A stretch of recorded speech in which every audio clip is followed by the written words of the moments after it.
Good morning, church. I have a lot to go over this morning. The first thing I want to talk about is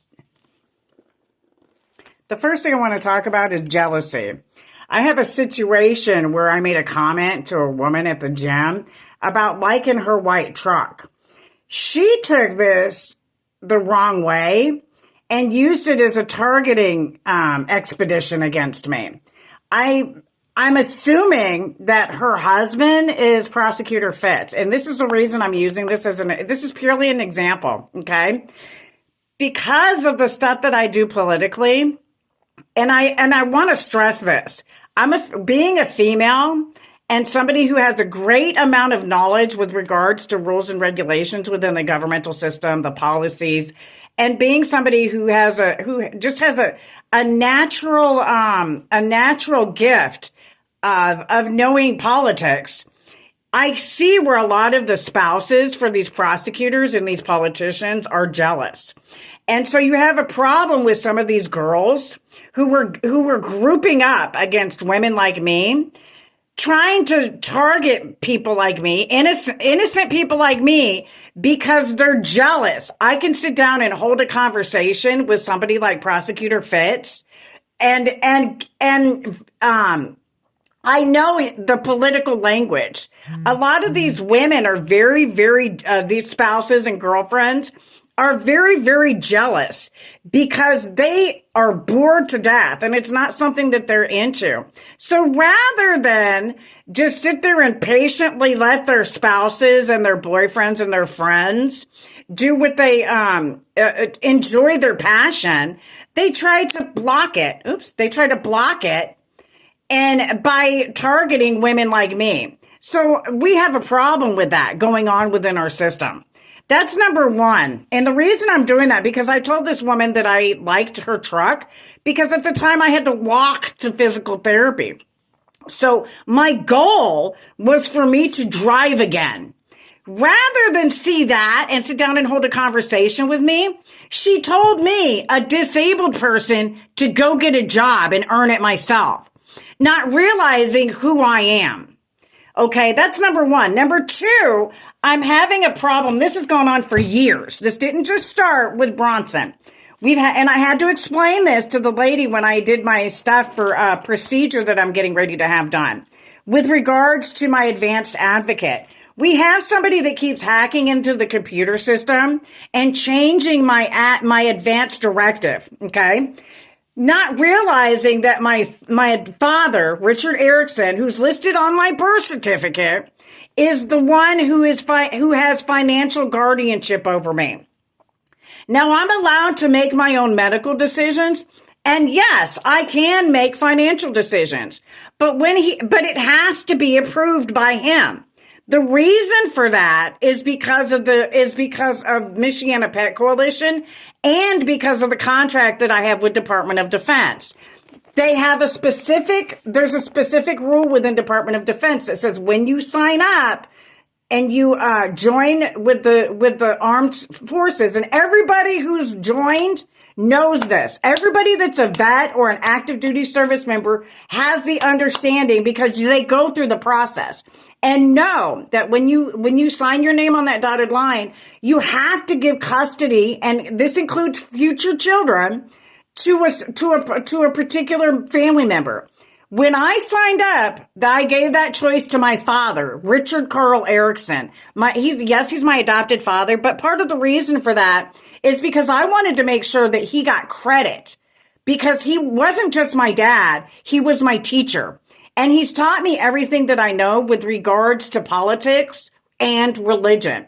That's who planted the seeds in me. Him and my mother and my aunt, my adopted aunt, Barbara Avery.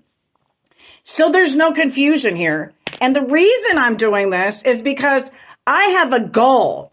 And this woman did not know that. She's not into my videos that way. All she saw was, "Don't leave me, my love," when she heard I wanted a truck. And so, "No, don't leave me," is the motive here. When you see that, you'll understand a little bit better why some of these people have been doing some of the things they've been doing.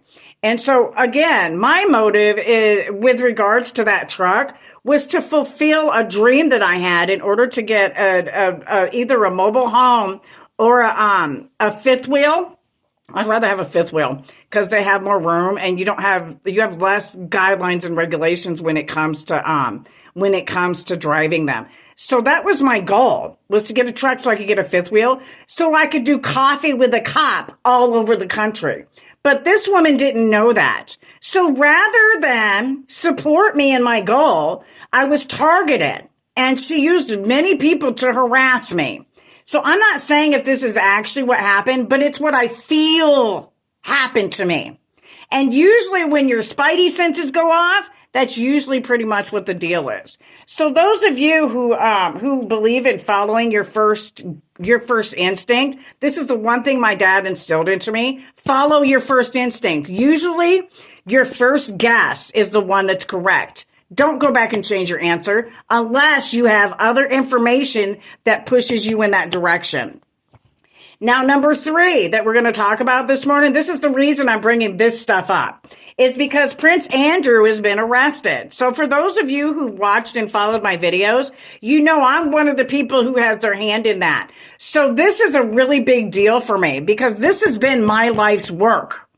I was announced by Job's daughters, and I believe it was 85 and 87. If I'm wrong on the years, please forgive me because my head injury I'm still healing, but I'm pretty much healed. So that we all know that we're all on the same page here, which is what the Bible demands. So we have it's been discovered that King Charles bribed somebody for $2 million. Well, this is a pattern within my case that people keep getting caught being bribed. So it wouldn't surprise me if that's where the money's coming from that these guys were getting bribed for. You know, most people aren't going to just come out and say, that's who gave me the money that I used when I was acting as a corruption, you know, and when I was doing all this corruption. So there's no confusion. One of the reasons I'm doing this again is because I want people to pay attention to the word. That is my purpose. My purpose is to teach and preach the word. And in the process of that, I want you to listen and read Job 13:15, which says, "Though he slay me, I shall trust him." And this is what my dad, Richard Erickson, instilled in me, along with Job's daughters and the Masons. They taught me that even though you're being beat up and slandered and slashed, you trust God. Just leave it alone. You're allowed to defend yourself. Speak your piece and let it go. Job 23:10 says, "But he knoweth the way that I take. When he hath tried me, I shall come forth as gold." Now, this was provoked to me by somebody yesterday who was at the gym who had a sweatshirt on. And his teacher introduced herself to me. Well, he tried to friend me on my Facebook today, but he lied. So I had to block him. That part. Okay, so if you're dishonest and trying to gain access to me, I will block you instantly. I loved what he said on what his sweatshirt said. It said that he sweated gold, which, you know, I love gold. It's my favorite. It's my favorite material, right? But not just any gold. I love platinum, which is the top of the line gold, and it doesn't look like yellow gold. It's silver. It looks silver. So you may confuse platinum with silver. Don't get it twisted with me, because when you see me wear stuff like this that has silver on it, I'm representing platinum, not silver. But I do love silver too because of my brother Steve. Steve gave me a silver necklace set when we were kids. That was stolen from me. And I just wanted to say something about that because that's where my memory has gone, okay? It's gotten that good. Job 42:12 says, "So the Lord blesseth the latter end of Job more than the beginning." And what that basically means is that Job was already blessed. He was showered with blessings in the beginning. And because he did what he was supposed to, and he never lost his faith in God, he was blessed even more than what he started with when everything was taken from him. So as you walk your day to day and you see, and you're a righteous person and you do right, Don't think God's punishing you for something that you did, because that's the first thing that goes into people's heads when they start to see bad things happening to them. What did I do, God? Why do I deserve this? What did I do for you to hate me so much? That's not even it at all. God is testing you, and he's using the criminals to do that with. Are you going to stand firm and have faith in God? This is kind of like the judicial system. You have to have a lot of patience in dealing with the people that are trying to help you get justice. It takes a long time. Sometimes it's immediate. And, because the case is so clear. Other times, the process includes you having to sit back, shut up, and let the police and the law enforcement, the prosecutors do their job so they can catch all the people that are busting, that are included in hurting you. This is the hardest thing for anybody to have to do. And trust me, I've had to wait years. My mom was murdered in 2005. My grandfather was murdered in, I believe it was 1988. And then my grandmother was murdered in 1991. This is a long time to have to wait for justice. So there's no confusion. Sometimes it takes that long. Sometimes you won't even be around and justice will be served after you're gone. So just be patient. That's one of the reasons I love the book of Job, because in Job's daughters, the biggest creed is patience, faith, reward. And that's exactly what you see in these verses. So when I tell you to study up, I don't want you to just study. I want you to bring the word to life in your life. When you see something that looks like a lesson that you've heard in the Bible, what does it tell you to do when you have something that's a problem? It says to be patient and wait and to trust in God. You don't turn to the people in the street. You don't turn to your friends. You turn, even your husband or your wife, you turn to God first. Everything else will fall into place. In King James 1:3-4, it says, knowing this, that the trying of your faith worketh patience, have his perfect work, that ye may be perfect and entire, wanting nothing. When you are patient and God sees that you're being patient, he will make sure you don't go without. This is so important in this verse. I want people to have an understanding. So even Job, in his trying times, God took his health, he took his family, he took his land, his money, his livestock, he took everything from him. Job held his faith, and in the end, he received even more than what he lost. And in the process of it, God made sure that Job didn't go without anything that he needed. Even when he thought he was so dehydrated, God made sure he had that couple drops of water in order to sustain his life, to make sure that he made it for God's purpose. So if you're meant to be here, God will have you here. If it's your time to go so that somebody else can take your position, and you're sick and you know that, just remember that God has a plan for all of us. Sometimes he needs for us to be called home, because it fulfills his purpose, not yours. So as you walk your day to day, try to remember some of the verses that I give. And I also want to take a moment out to tell people that I'm thankful and very appreciative for those of you who consider me to be your teacher. I'm very, very grateful for that. And I want people to have an understanding that I didn't realize people saw me like that. And so you have to give me some time, because, I look at things, I just preach the word. And I don't stop to think of all of you that are watching and how I'm teaching you. I just looked at myself as a minister, not realizing that when you're giving God's word, you're actually teaching people.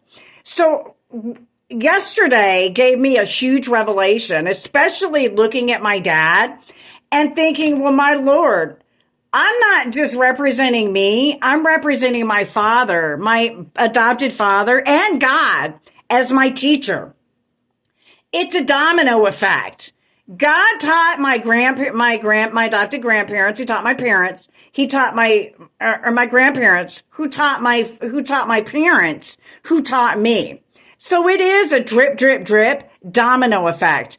I want my dad and everybody else who taught me to be proud of me. So I have to represent what they taught me. So when people see you being bitter and nasty, you're not just making yourself look bad. You're making everybody else in that trail look bad as well. So try to remember that as you walk your day to day. I mean, I'm not perfect. I make mistakes, but I want people to understand that you may not see yourself as a teacher when in reality you really are, especially if you're a parent. What are you teaching your children today? Are you teaching them to be bitter and nasty? Are you cheating and lying and stealing, committing adultery? That's what you're teaching the next generation. And when they look up at you and they say, my mom and dad taught me that, remember that, because you are the one they're going to hold responsible.